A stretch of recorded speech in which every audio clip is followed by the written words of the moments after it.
Hey guys, this is Joey and welcome to my YouTube channel. Kung Bisaya ka, subscribe na. Kung Tagalog ka, mag-subscribe ka na rin. Oh. Lahat naman siguro ng tao sa mundo may crush. So, kung wala kang crush, sabi nga nila, alien ka. Here are my 3 tips para mapansin ka ni crush. Magpaganda ka. Dahil kapag blooming ka kasi, mas mapapansin ka ng mga tao na nasa paligid mo.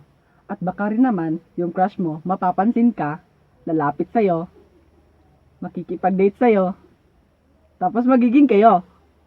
君の虜になってしまえばきっとこの夏は充実する Sana all!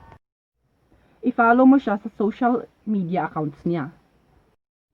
Kapag kasi ma-follow mo siya sa mga social media account niya, may intriga siya kung bakit mo siya pinalo.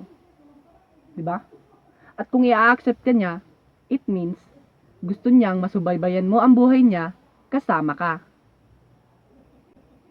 君の虜になってしまえばきっとこの夏は充実するのモード噂 Sana lahat.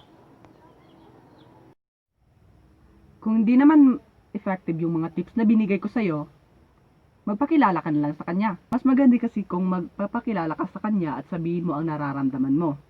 Baka malay mo, crush ka din ng crush mo.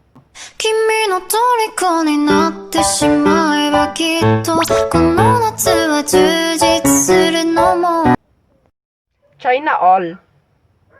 Mas maganda talaga na maghintay ka na lang na ang crush mo ang lumapit sa'yo. O kung wala naman siyang gusto sa'yo, edi tanggapin mo na lang kasi kung patuloy kang maghahabol sa kanya, masasaktan ka lang. Hintayin mo na lang ang tamang panahon na tamang tao na bigay ni Lord sa'yo.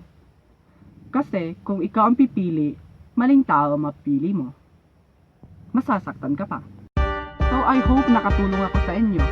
At kung nagustuhan niyo itong video na to at gusto niyong i-shoutout ko kayo sa susunod na video, please comment down below. And please subscribe me. At kung hindi man ako nakatulong sa inyo, wala na akong pakialam doon. Kasi ako ang pa-baby boy. Char!